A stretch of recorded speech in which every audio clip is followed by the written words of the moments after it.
Hello, everyone. Welcome. We have an amazing. Hello, everyone. Sorry about that. We have an amazing panel sponsored by AllVoices. We are going to be talking about how to be an authentic employer of choice and ensuring that people feel valued.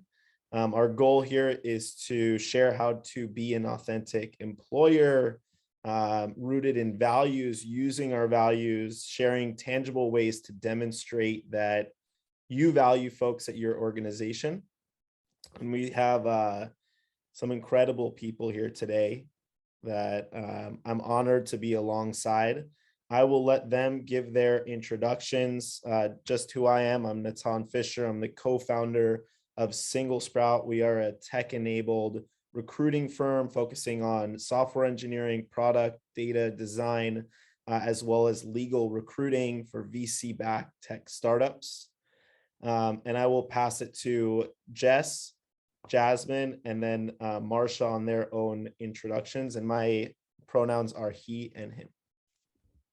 Hi, I am Jess Osrow. I am co-founder and CEO of The Rise Journey, which is organizational development and DEI consulting. Excited to be here today. Love these folks that are on the call. Jasmine, pass it to you. And pronouns she, her.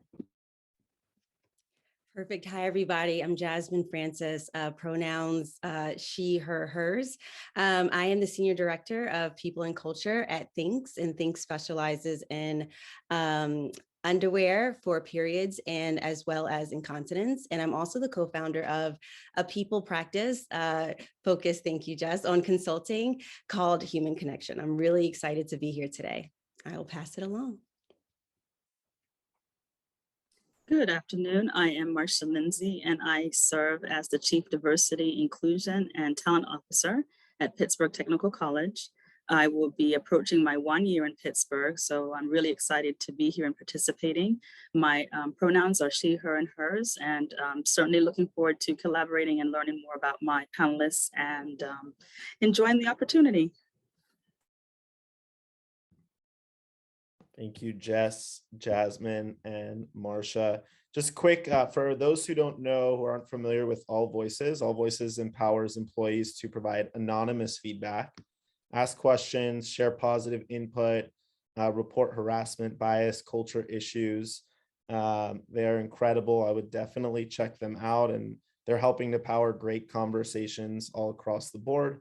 We'll just jump straight into it. So, and for those that are watching on the sidelines, please, if you have any questions, follow-up questions, commentary, we'd love to see it in the chat. We'll do our best to get to it. And again, so honored to be here with Marsha, Jasmine, Jess. So we'll just jump into it. And first question about defining authenticity. What does it mean to be an authentic employer of choice when employees are different? And are looking for personalization. So we have different employees that are at different points of their lives. They are in different parts of their careers as well. How do you define authenticity in that environment? Jasmine, maybe you want to take the first hack? Sure, let's do it.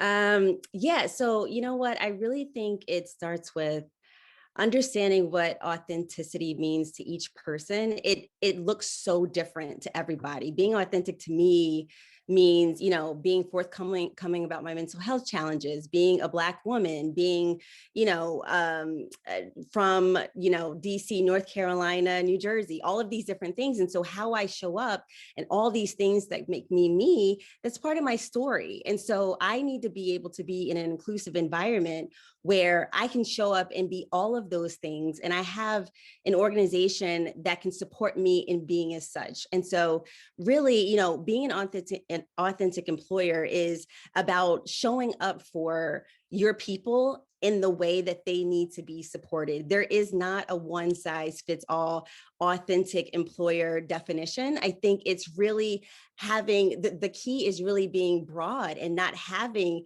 any type of constraints and being flexible and understanding that it looks different for each person.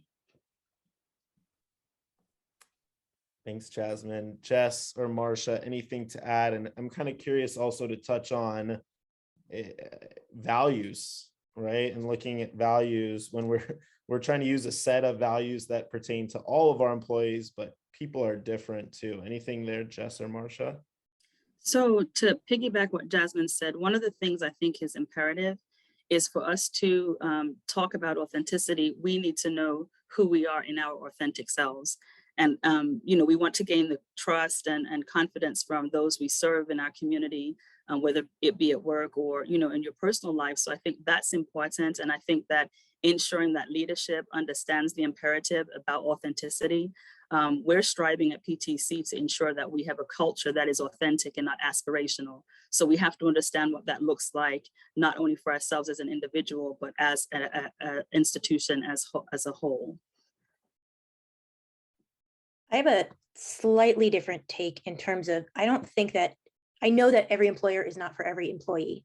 And I think it's important for an employer to recognize who they are, what their values are, what their mission is.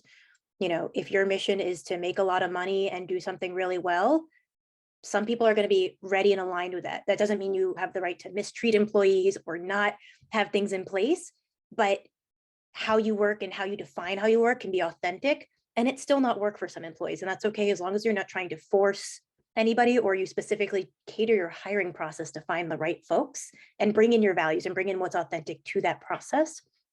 I think with Gen Z and all in the news, they want something very different than potentially what boomers want. And I mean that boomers, with the term no offense, as a categorization, not as an offensive term.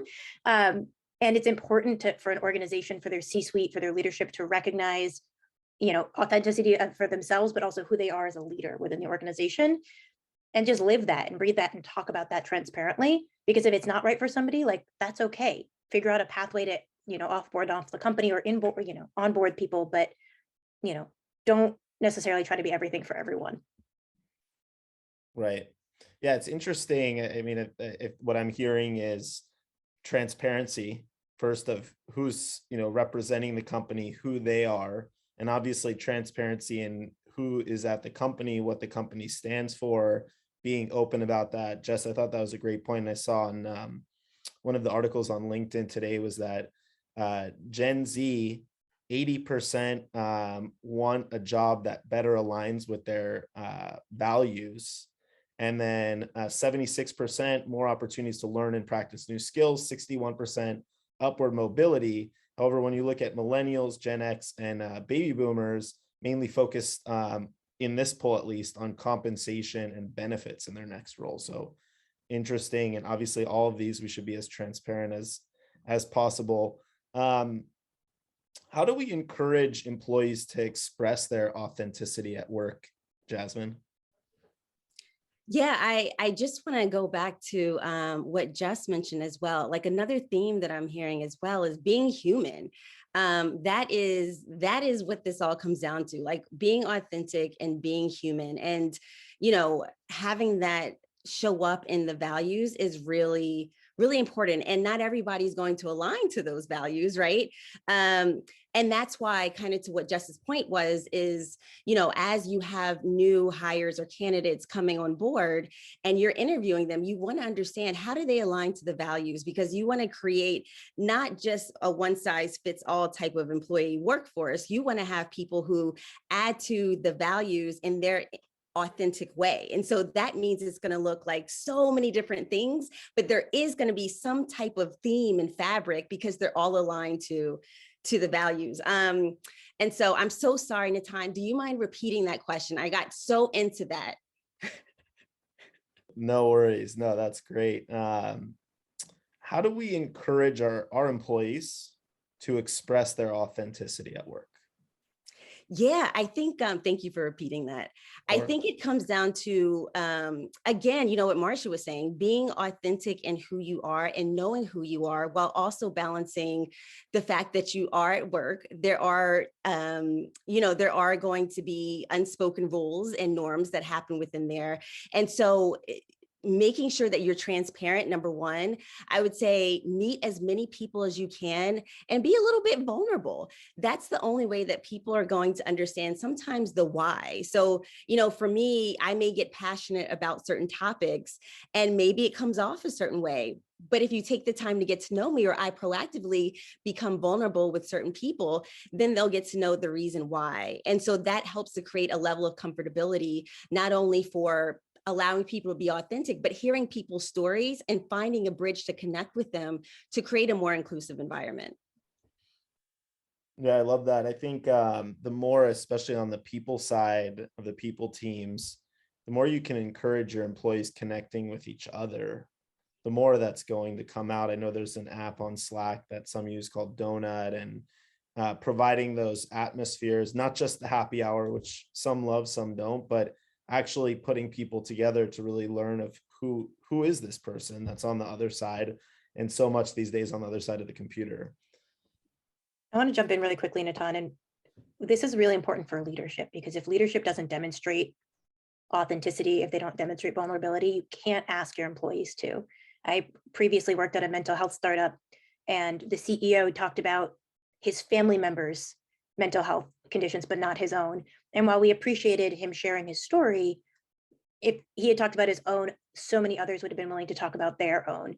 And so you have to go out on a limb sometimes. You have to just say, oh, this is not what the CEO of the 1950s would have done.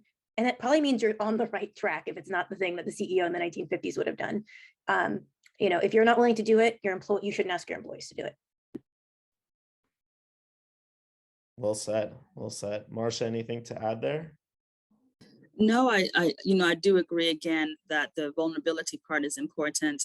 One of the things we have to do is step outside of our fear as well, because I think as a leader, whether you're well established or moving up the ladder, I think oftentimes we feel that in order for us to demonstrate that leadership attribute, it has to be about strength and power and certain things that you necessarily wouldn't share. You feel are important, but then you're apprehensive. So I think as long as you, again, recognize who you are and what you can contribute, I think that in itself, you're not going to reach everyone.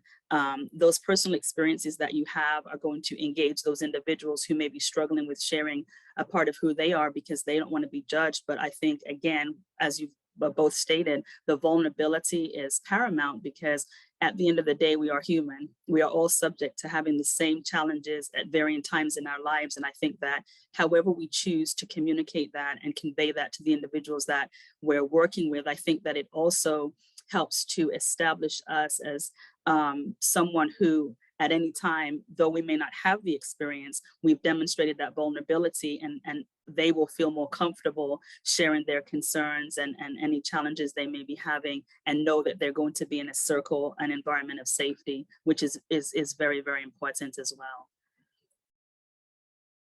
That's right. One thing I learned from, I believe this was Jess and probably Jasmine as well, is we have a part of our meetings where we talk about, it's a little bit different, but we talk about lessons and challenges that we face, mistakes that we've made, and starts with myself, other co-founder, people that are in leadership, and really gives an avenue and a channel for being open more to, hey, not everything is great.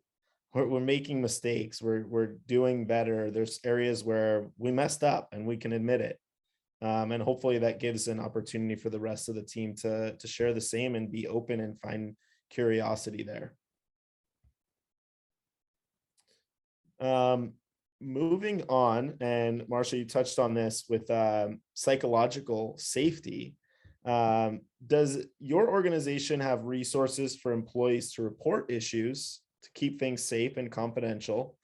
And if so, does the organization share issues on a broader scale for transparency? Does anyone want to take that? Great question. And I'm sure that we'll all have a variety of ways of conveying just that. I have been with PTC almost a year. And one of the things I'm proud to say is leadership is very, very supportive. I'm in an environment where the traditional model was that of as a close-knit family, and the institution has operated for 75 years with that model. Over the last 3 years since President Dr. Harvey Smith has come on board, we've recognized that there are things that could have been differently. So one of the things I focused on was building relationships with employees, learning about some of their challenges, whatever they may be, and recognizing that some of the obstacles that we had to overcome was that of communication. So like AllVoices, there are other organizations that have resources that can be then submitted anonymously, because employees shared that because the institution is so small, their fear and concern was, as discreet as you might want to be, if there wasn't a process in place for sharing concerns, whatever they may be, it would then be communicated well above and beyond whomever should have been involved. So we do have a resource in place. Also launched a campaign that's called We Are Listening, and it gives our students, staff, employees, and just the community that we're intersecting with opportunities that if there are things that they're not seeing at PTC that demonstrate what we're calling our culture of care, we want to know about it. And the responsiveness is also the next most important thing. If someone is brave enough to share a concern or issue, we cannot then have a placeholder and not take action. So I am very forward facing. I love what I do. I love people. And as many as you know, when we're in an environment where we are ourselves, sometimes our passion then seems to be a little more assertive or aggressive than you want it to be. But the point is to ensure that if someone has the confidence to share something that is of concern, we have to be empathetic, we have to be active, and we have to ensure that no matter what they communicate, even if it's not what we want to hear, we have to acknowledge it and take the steps to communicate it.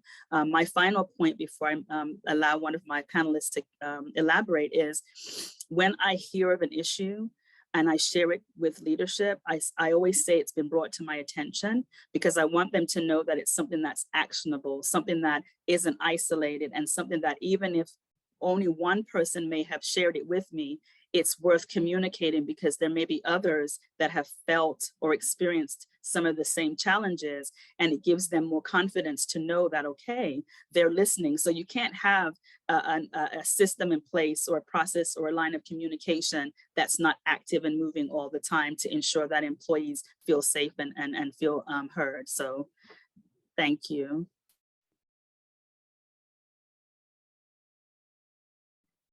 Thanks, Marsha. That's great. Jess or Jasmine, anything to add there? I would just say, if you have programs, if you have software, train people on them, make sure it's part of onboarding, make sure there are refresher programs every 4 to 5 months, make sure that people know how to use it and they know how to access it. A lot of times the stuff will get buried in an intranet. You can't have it get buried in an intranet. You have to find ways to resurface it, so people know that the resources are always there. And I would just add on to that, I think it's important to do a quick assessment of readiness for an organization to understand what's the best method by which employees should report something like this. You know, there are the culture of different organizations that it's all over the place, right? Like you can have a culture that's like super trusting, and you can have a culture that's, you know, it's shifting right now and it's going through a time of transition. And so maybe there is a little bit of mistrust. And so, you know, there's not a one size fits all of a solution, out of the box solution of reporting and creating a type of psychological safety that's needed for every type of organization. So I do think I just want to add the point that making sure that there is readiness and the fact that there is trust, there is empathy, there is compassion, there is support, kind of what Marsha was saying on when people are bold and vulnerable enough to share these types of reports, that there is going to be someone on the other end that's going to bring it up, that's going to action it. So if you're in an organization that's not fully staffed in order to support people, then you need to think a little bit differently about how you go about providing that respective avenue. So again, not a one size fits all approach. When you quick question to follow up on that, Jasmine, when you say readiness, how do you know? So I think it depends on where you are culturally, you know, like if you have a culture that is trusting, that is honest, that is transparent, that talks about being human, talks about being imperfect. And from an org design perspective, you have the support that you need. If somebody should report, there should be a lot of reports. There is somebody that is trained and skilled to not only support the employee or employees, but they also have the influence to create policies or speak with leadership. So, you don't want to implement something that you're not ready for, although you may have really good intentions. It could potentially just do the opposite if you implement something and then it's not reaching the final goal because you didn't do an assessment to understand, is the organization ready for this? Yeah. Okay. That makes a lot of sense. And I love that, because people might be calling for it, but are they ready for it? Is the infrastructure in place? And once you do bring it on, what's the integration? What's the training? It's almost like you got to go from step A to A1 to B to B1 to B2, like before taking to step C or whatever, that looks like. There's baby steps there. Jess, were you going to say something? Okay. Cool. This is super helpful. And I think, obviously you all know from a lot of experience, in terms of, looking at key ingredients for ideal workplace, so that hopefully we don't have to go there. What are some commonalities you've seen in the past, in the present, where we're going, that can aid in creating a very transparent and, for lack of better words, great workplace, great place to be every day? Who would like to jump in? I'll jump in. Mine is going to be really obvious in its benefits. I want to know not just, okay, cool, do I have healthcare? Are you paying for healthcare? But I just froze eggs. I froze embryos. It was a process. The organization I was most recently at offered benefits, and then when we were laid off, canceled them. And that was a huge blow. And I had been working and staying there partially because of getting the benefits. And so that was a way to retain me as a younger woman, potentially to retain me as they had a great parental leave policy when I was ready. And so thinking about, how often are those benefits used? Probably not that often, but it helps you become an employer of choice. Do you have benefits that help people transition? And if they're going through gender reassignment or any kind of phase of that, do you even have a healthcare plan that allows for them to get coverage of some of their needs, or do they have to pay everything out of pocket? If they are paying out of pocket, do you have a reimbursement program? So that way you're covering these things, because they are usually small percentages of your population, but it means that you're going to attract more people who either identify that way, have a family friend who identifies in a certain way, whatever, because most people want to be a part of an ecosystem that is equitable, that is supporting others, even if it doesn't affect them personally.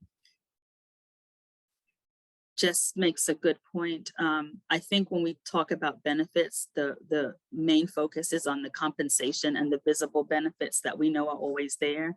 I think as an institution of our size, we're a small institution, we also have to be agile and recognize that the culture that existed for the past 74 years is shifting. Not only is it with just the diversity, equity, inclusion, belonging, and accessibility, but it's also with the other aspects of diversity that people do not think about. And it's those silent things. Jess made a good point. Though I may not understand the impact and gravity of thinking about having a family by whatever means, I do want to work at an institution in which, if they are surveying employees and identifying things that may be there or need to be improved upon, it is addressed. And we also have to think about being ready, that if we can't meet all those needs, having some options.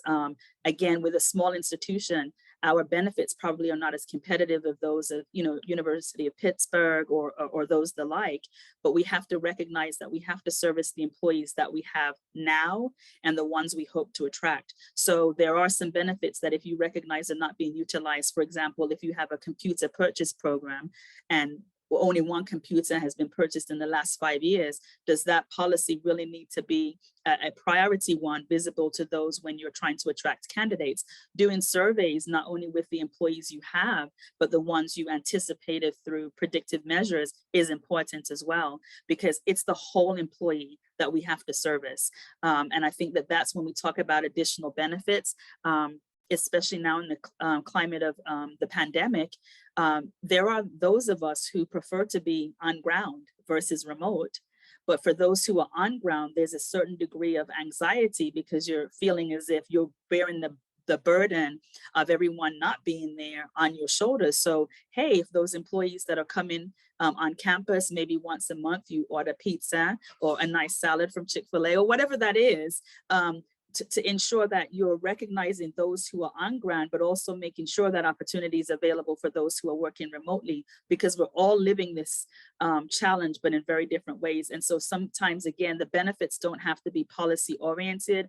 They need to be just things that are actionable and active that I can do. If I notice Jasmine every day when she comes in, she says hi, and that one day she may not say hello, I need to be self-aware. Take the time to go and ask Jasmine, how are you feeling? It doesn't have to be a benefit that's prescribed by your organization, but one that you do to demonstrate kindness, empathy, and care for the people that you work with, so that that can be something within your cultural values. When you communicate that and someone comes indoor, you haven't stated it just to entice them, but they live and experience it daily in their environment at work with you. I love, oh, go ahead. Well, go for it, Jasmine. I'm getting excited here. I love everything that Jess said. I love everything that Marsha said. And I guess the piece that I just want to add is, in addition to the benefits being that those that are set forth by the organization, as well as those that are set forth by individuals that are actually within the organization, I would also add, another ingredient for success of an employer is to make sure that your employees are heard and seen. Many times at organizations, employees are looked at as employees, as human resources. They are resources. And many times, with the business being like, things are happening so fast and there are priorities that are competing and things just need to happen like this.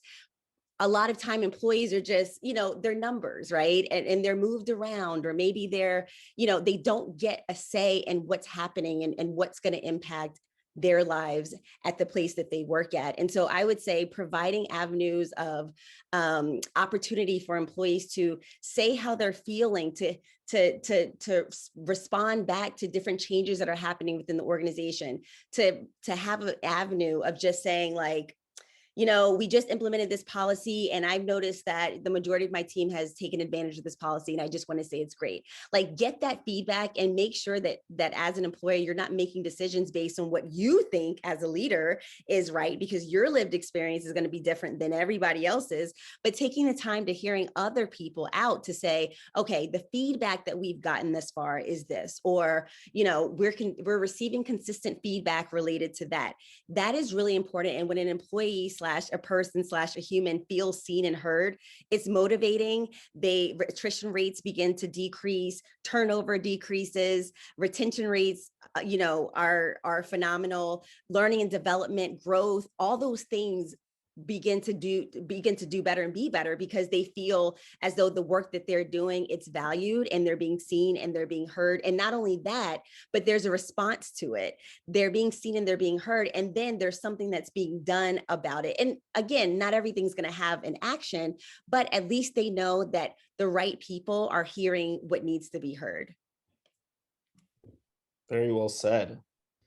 Yeah, I think just to summarize that, what I'm hearing is the feedback loop is super important. Sharing what we're hearing, making sure there's a channel that we can get feedback in.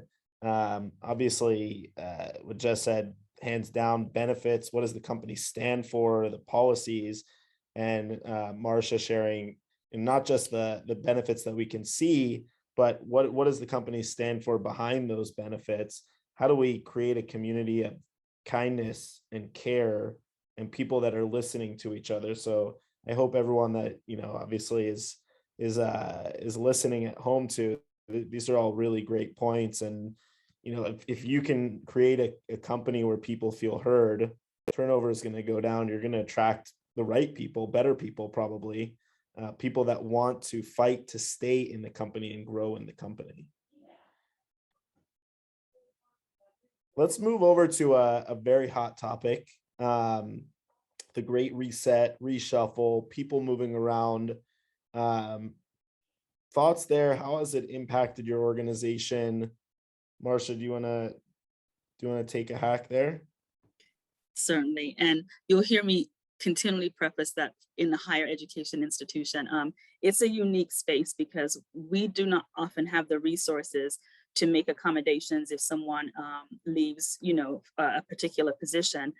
So as we talk about the great reset and reshuffle, a lot of what I'm seeing at my institution is that individuals are taking on more of a workload, which of course, then it's a challenge not only for them, physically, but emotionally, mentally. And if you can't offer compensation as far as a financial one, we have to figure out ways to ensure that our employees still feel valued and appreciated, and explain why or why not a particular position may be backfilled, whether that's going to be repurposed, what that's going to look like for whether it be a short-term period or a long-time adjustment within their job role. And agility and flexibility is not a muscle that everyone is willing to use.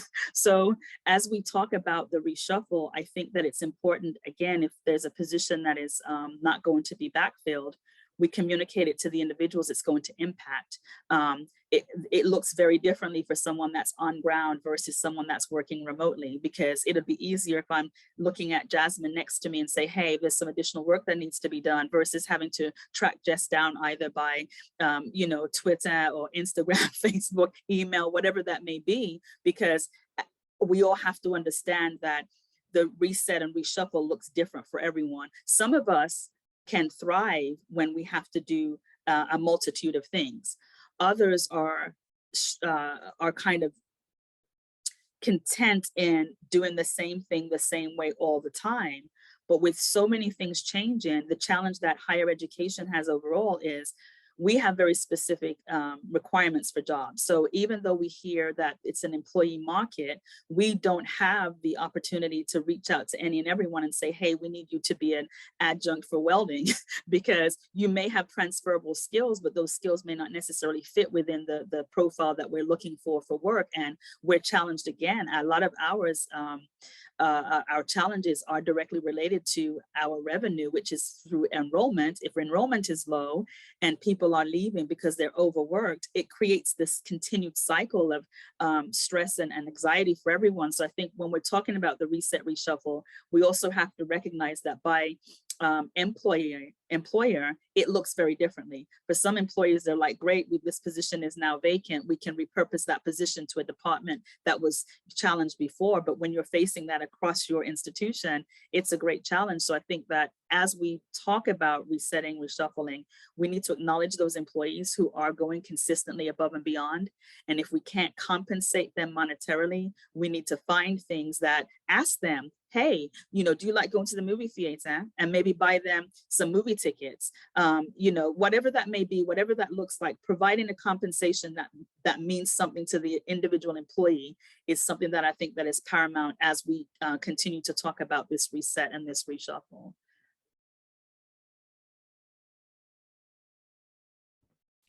Yeah, I mean, what I'm hearing again is transparency, but also a really great point, which are the people that are staying at the company, that are for whatever reason that is. How do we honor them? How do we give them transparency? Not just say, hey, this person left, but maybe what are we going to do about this position? What does this mean for your responsibilities? And how do we compensate them or show our appreciation to them? That's big. I mean, that's big for loyalty. Jasmine, anything to add there? Yeah, I haven't been in the full-time 9-to-5 workforce for a while. I feel like I'm working 9 to 9 these days. But for my peers who are, the reasons they're leaving is because the company is fragmented culturally. It's oftentimes they have heavy workloads, but they had heavy workloads before the pandemic. And so it's about these other, I love the non-visible benefits that Marsha was talking about, that the people they connect with, online, offline, on-site, off-site, that is making them leave. They say, we need to find a community that I can be in. I'm happy to work hard, but a combination of burnout, overwork, and then losing your community, it's, 3 strikes are out. I love that. And, another thing to add here is just that I remember Marsha was making the point about the fact that people are motivated by different things. And so I think a lot of times employers make an assumption that everybody's going to be motivated by money. And so if I give them more money, if I increase their salary, they'll stay. And we're all, again, like we're having this common theme throughout this conversation about being human and being driven by different things. It's like maybe money is a motivating factor to one person, but it may not be the same for everyone. And so there could be some people who say, I'm motivated by having better benefits, or I'm motivated by understanding what my growth trajectory looks like here. And I need someone to tell me when I'll be promoted in the next year or two. You know, so we all are motivated by different things. And so I think employers, you know, it's very common to say, like everyone's leaving, I need to do something, let's throw money at them, let's da-da-da-da. And it's like, no, let's pause. Let's understand who is here. Let's identify who our top talent or our high potentials are. And let's do a deeper dive to understand what motivates them, what drives them. And if there's commonalities throughout there, then maybe those are the focus points that we need to target. Do we need to increase our benefits? Are we not paying or covering enough for our benefits? Are we unclear about how to grow within the company? Are there clear competency matrices that say these are the skill sets and criteria that you need to move to the next level? You know, people are staying at companies for different things. And so making sure that, no, we don't have to check every single box across the company, but we do need to be very strategic on understanding where do we want to focus and where do we want to invest to keep our top talent within the organization. And one more thing I'd like to add is we talk about the generational gaps.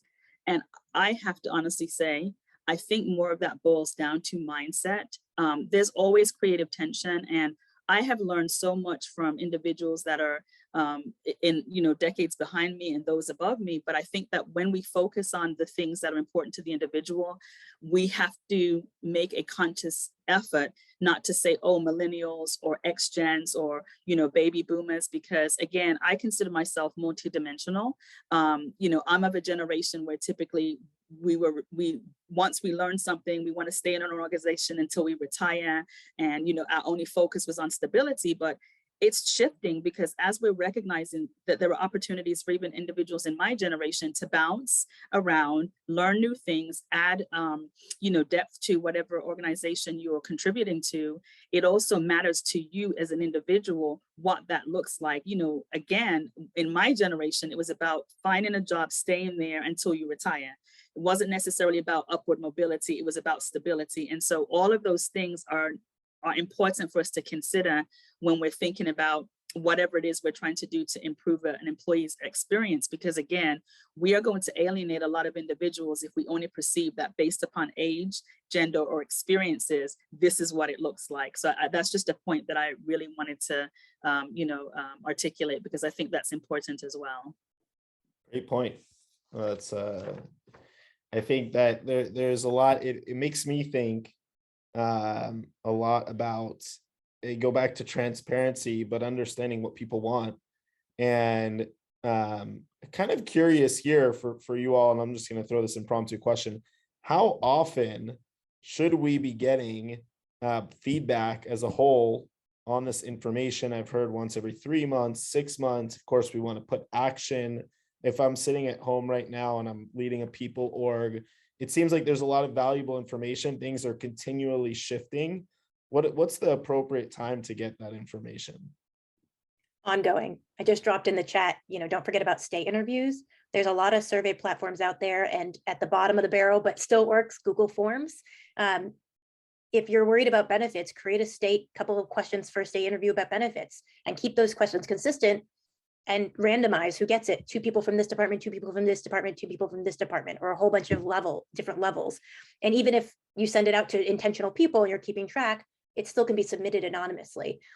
That could go out, you could do 20 employees weekly, assuming you have enough employees to do that, you know, 20 times 52. And then you're getting constant feedback and you're not relying on specific moments in time, but that ongoing, as things change, as waves happen.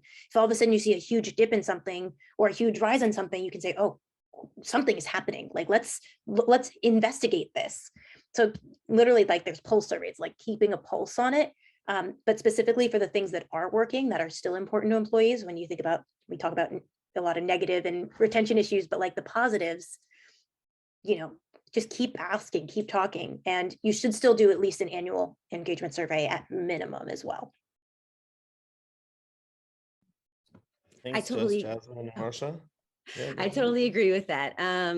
Yeah, I mean, ongoing, and it can look like different things, right? It can be a survey, it can be randomized peer group conversations, it can be over Slack. You know, people, it's important because this information is important to obtain ongoing. It's important to have an ongoing method and normalize these types of conversations where people don't feel afraid to say, you know what, they just rolled out this new benefit. I don't know if it really makes sense.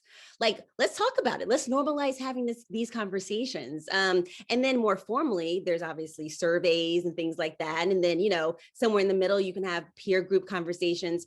But at the end of the day, I really love the point that Marsha brought up about, you know, making sure that you are being intentional about not focusing on one type of group to obtain the information and then making action decisions on that one group, because then that defeats the purpose, right? And so I just think that it's important to always have a pulse, kind of to what Jess was saying, on the ground of what's going on. And then also from a benefits perspective, being strategic and thoughtful about when you're obtaining that information, because if your, you know, benefits enrollment just closed, and then you're now asking people about what drives them from a benefits perspective, nothing's going to be done for a year.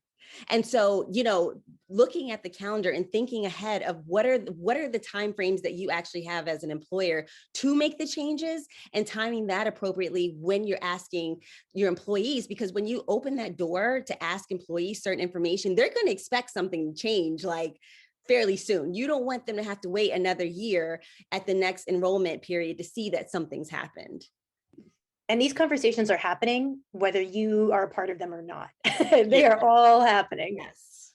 And I was just thinking about, you know, what the ladies have shared. And another piece that we have to think about is know who will be responsible once data is collected. So for example, I'm a single contributor right now, but my job is to support everyone in the institution, including students. So I am one, I'm always coming up with ideas, but I have a group of individuals that'll tell me, Marsha, slow down, you know, pace yourself. So what we've created was, it's a survey model that we're using where we do start, stop, and continue. So if there are things that I know that are important, especially with the growing needs of our students, we start things that we know we can continue through the year. So I work very heavily with student services, who puts on programs and different activities for students. But we've learned that in that process, they want more visibility by our leadership. So back in December, we hosted a mingle jingle, and students, faculty, staff, they attended. Our president sang. We had a really good time. And what we learned from that was, you know, the reason we didn't have more participation was not because we didn't want to support it, but at the time that it was being offered, it was from 4:30 to 6:30. We're ready to go home. So as we start building relationships and understanding what the needs of our employees are, we didn't just say, oh, well, that's just too bad. That's going to work for me, and that's the time we're going to do it. Now we have something that is ongoing that we can continue and ensure that we do get the support, the encouragement, and as well as the expectation is being met, that they're not going to say, oh, well, last year we said we preferred for it to be during lunch. Then you have somebody that say, I couldn't make it for lunch, but I wanted an afternoon. So maybe you create ways that as many people as possible can participate with flexibility, and that's with becoming agile, but not making commitments or promises that you cannot keep, because then you have to start all over again trying to regain credibility, and then you lose more people than you initially disengaged from the beginning. So there's a lot of things we have to think about when we ask the questions. Are we actually going to answer them honestly? And if it is something we recognize is important, we have to be able to communicate to our community that, yes, we recognize this is important, but because we don't have all hands on deck to do this, this is what we're going to do, and keep them informed. I think that's the other piece, is just being, again, transparent, communicative, and ensuring that when somebody asks the questions and it may not necessarily align with when we were expecting to respond, at least be responsive. So great comments, ladies. Well, that's great. What I'm hearing is surveys, peer combos, Slack, however you can stay interviews, meeting with, you know, a manager's manager above, however you can collect this data. But at the same time, also matters the timing so that you can execute on it, as well as keeping people up to date and keeping people informed as you make progress, or if you don't make progress at the same time, where you're at in the process, just to show that you're actually listening, right? That's the point. It goes back to what Jasmine said. Are your employees feeling heard? Jess, were you going to say something? Okay. If there's any questions, please pop them into the chat. I know we are nearing the end, and we still have a ton of questions. And Marsha, Jess, and Jasmine, I'm learning so much from you.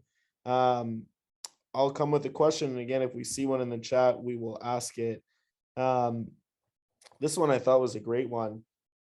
How do we identify, and maybe it goes back to the feedback, but is there any like quick tips of how to identify hidden dangers, issues? Jess, you mentioned people are talking about it regardless. Or is there any hot topic right now that people should be aware of in with toxic managers, departments, processes, not living up to your values?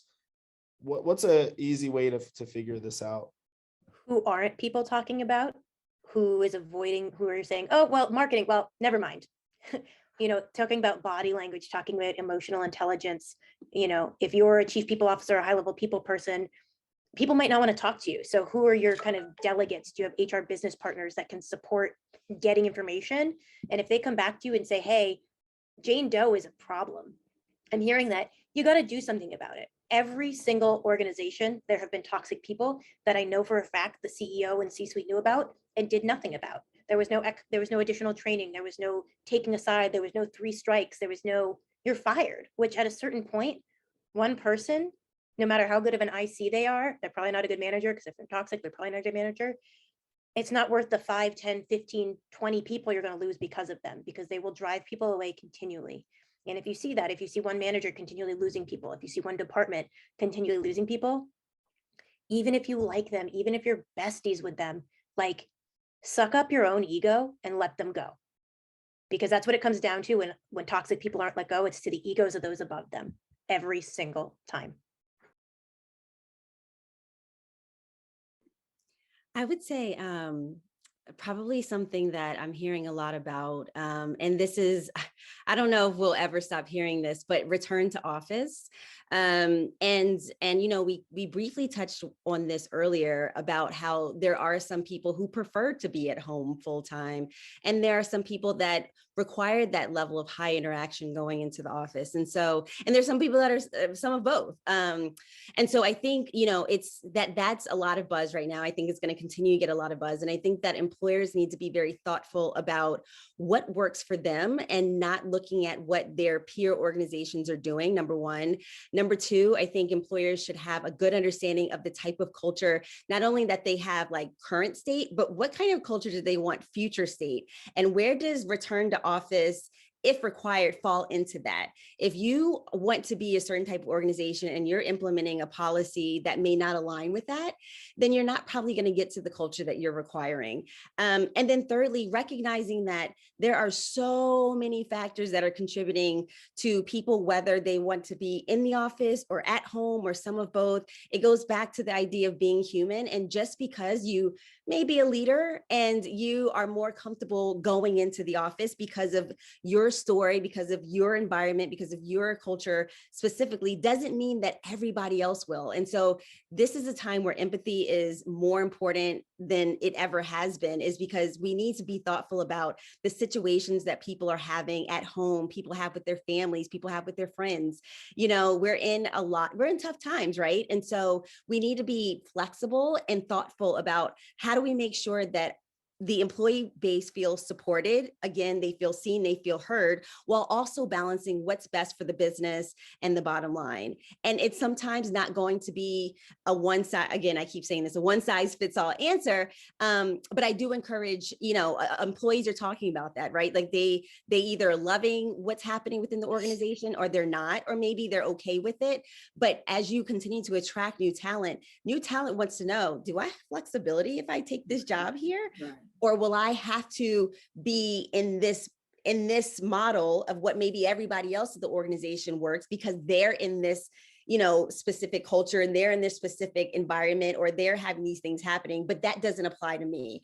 Like from the jump with that type of build out, you're already unattracting people because you're saying we may not be an inclusive culture. So that's my 2 cents about buzz that I'm hearing. And I did want to say, when we were talking about a toxic environment, part of this, we as individuals, we have a propensity to feel comfortable talking to certain people about certain things. And I think it's important that we mitigate that negative energy as well, because the person that may be the toxic person is the one that you're entertaining their communication. So I think if you're in an environment, whether it be virtual, and it's like Jess said, some of those nonverbal cues when you're in a meeting and you see someone rolling their eyes or turning off their video when a particular person is speaking, we have to have the courage to address that, because it may not be something that they are aware of, or it may be something that they're blatantly aware of, but we have to call things like we see them. So in order for us to improve toxic behaviors, you have to speak on those things that you observe. And if you're not in a position where you feel comfortable enough to do it, then have an advocate who, I tell my coworkers that I will say all the things that they're afraid to say. So they know that oftentimes when they share things with me, I'm not going to say, well, Jess or Jasmine said this. I'll say it was brought to my attention, and these are some of the things that are important, because the longer we entertain toxic behavior is the more that it's going to create obstacles for other people. And in light of everything that we have going on, I do not want to bear the burden of someone's purposeful mistreatment of someone else because I chose not to speak up. And it has, again, at the end of the day, nothing to do with our role, but I think our obligation as humans we were humankind. So kind is who we were made to be, is that we operate in a space of advocating for others. You don't have to be a DEI person or in human resources or, the president or CEO. You have to call things like you see them. And like Jasmine said, it may not always work out in your favor, but the bottom line is, if you are bold enough to talk about the things that are creating tension, and individuals recognize, oh, when I go to Jess, Jasmine, or Marsha, and I'm talking about Natan, they're going to shut it down. At some point, if that becomes the behavior, and they start recognizing it, maybe they'll do a self-check, and in that time, human resources or whatever entities are there will either manage them out, they'll leave on their own, or they'll adjust and shift to a culture that's trying to amplify something that is about positive, that is about creating a space of safeness for everyone. And you will hold not only the person talking accountable, but the person who's willing to listen to that negative information accountable. And at some point it'll dissipate and hopefully go away. Very well said. Very well said. And what I heard, just to summarize a few things, what's not being talked about, what's not being listened to, that would be potentially a flag to call up or to bring up to an advocate to mention, so that we are holding people accountable. And then at the same time, how are we showing flexibility? How are we showing inclusivity in the work environment? I mean, both of these things should be stuff that the people function, the HR function should know about. And if they don't know about, they should be understanding of how to get that information. Jess, were you going to say something? Yeah, and Suzette in the chat mentioned about microaggressions and race. I think oftentimes it lands on HR, but HR's voice gets silenced too. And so that's where platforms like AllVoices and other platforms are great, because it allows HR to use data and say, I don't know the person. Like, this is like, it can't be about favoritism. It can't be about, oh, that person is, is terrible or is toxic. So be kind with HR unless they're the problem, and recognize that they, for the most part, want to be allies. In terms of what's in the chat, I would love Jasmine and Marsha's thoughts. As far as the microaggressions, one of the things that I've said, having transitioned to Pittsburgh, I come from a very diverse background. I was born in England. My parents are of Jamaican heritage. I moved to America, lived in New York City, Connecticut, and then moved to Texas. There are things about my authenticity that some people may not find necessarily the most attractive, because I tend to be very direct, of course, concerning myself around empathy. But I say all that to say this. The other idea is, you can't just assume that when somebody asks you a particular question, that it's a slight or a microaggression. So for example, I've had people ask me where I'm from. I'm not offended by that, because I'm always thinking it's because of the way I sound. Sometimes I sound very British. If I get passionate, I sound West Indian. And then I have what I consider my American accent, but people don't believe it's an American accent. So I say all that to say this: you have to reach people where they are. I try to disarm any potential microaggressions by being myself and exposing who I am from the beginning. So if someone does have in their mind that all people are a certain way, I am breaking down that barrier and causing them to take pause to think about where those particular thoughts may have come from. I'm not saying microaggressions do not exist, but the other thing that I would say to Suzette, if you recognize a microaggression and something that is uncomfortable, if you are not comfortable enough to address that individual, or it gets escalated, I would just say be brave enough to walk away and address that issue another time when that person may have had a time to think about what they've said or done.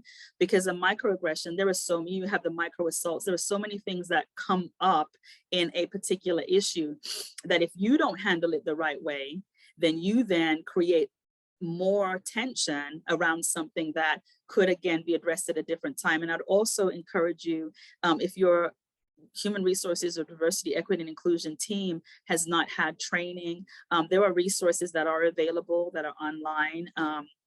And they're small, informal ways that you can educate someone without making them feel bad in person. A gentle reminder via email sharing, oh, I just learned about this. I was so excited about it, wanted to pass it along.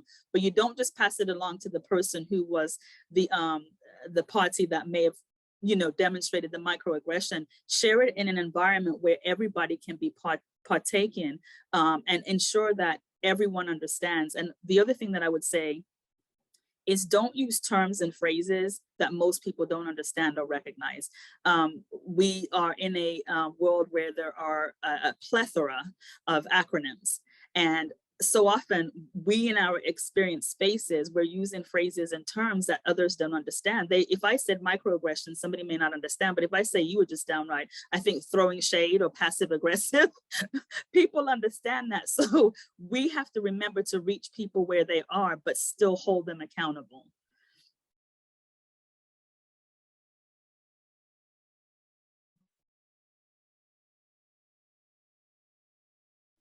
You know what, I'm just gonna let her go ahead. Marsha, just drop the mic right there.